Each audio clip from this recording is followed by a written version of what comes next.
From the economy to taxes and immigration, tonight, President Trump claims success and declares this is our new American moment. But Night Beat's Andria Borba shows us that Democrats are not sold. Andria? The president emphasized a safe, strong, and proud America and says he wants to unite the country.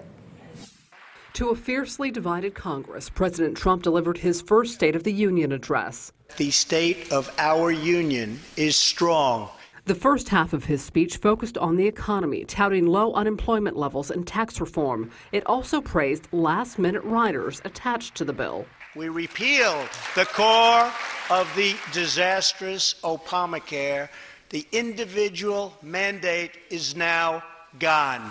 With a plan to spend more in the future on America's roads. Tonight I'm calling on Congress to produce a bill that generates at least $1.5 trillion for the new infrastructure investment. Mr. Trump then moved on to immigration, first saying this: Americans are dreamers too.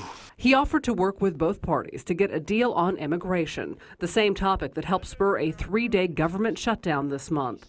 He also offered a 12-year path to citizenship for 1.8 million dreamers, while demanding money for a border wall. It should be supported by both parties as a fair compromise, one where nobody gets everything they want. He also called for an end to the visa lottery and family migration.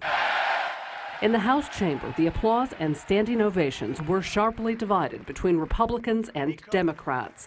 Many Democrats wore black as a nod to the movement against sexual harassment, and others invited Dreamers as their guest. Now, the president is meeting with taxpayers on Wednesday at the White House to discuss the effects of the tax overhaul. On the Night Beat, I'm Andria Borba. Congressman Joe Kennedy of Massachusetts offered a very different view of the Trump presidency and the Democratic response. This administration isn't just targeting the laws that protect us. They're targeting the very idea that we are all worthy of protection.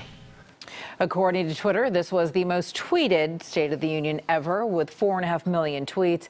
Several of those came from California representatives. House Majority Leader Kevin McCarthy: with every success, the American people are safer, stronger, and can be even more proud of living in the greatest country on earth. And then from Minority Leader Nancy Pelosi, who clearly disagreed, she tweeted this: reminder, when the president says we need to end chain migration, he means we need to stop making it a priority to keep families together. And then from East Bay Democrat Eric Swalwell, quote, if the president wanted to convince Americans tonight he can read, his State of the Union was a success. I believe he can read. Now, in a break with tradition, First Lady Melania Trump opted to make the short trip to the Capitol with her invited guests rather than riding with her husband. The first couple has not made a public appearance together all month. Inside the House chamber, even fashion was divided along party lines. Some Republican women wore red, white, and blue in support of the military.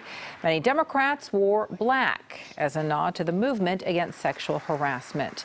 Members of the Congressional Black Caucus wore red pins in honor of Reese Taylor, an Alabama rape victim who went on to become an early hero of the civil rights movement.